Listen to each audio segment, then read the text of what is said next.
So, you've got the Shark Matrix robot vacuum and mop, and you're ready to let it do the hard work for you.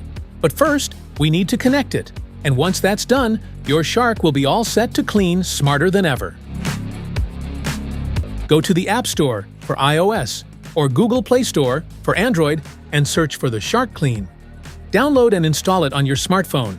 Make sure your phone has a stable internet connection before proceeding. Press the power button on top of the Shark Matrix robot vacuum until the indicator lights turn on. The robot will power up and be ready for setup. Open the Shark Clean app and create or log into your account, then select Add a Robot and follow the on-screen instructions. When prompted, press and hold the dock and power button on your Shark Power Detect until the Wi-Fi light begins to blink, indicating it's ready to pair.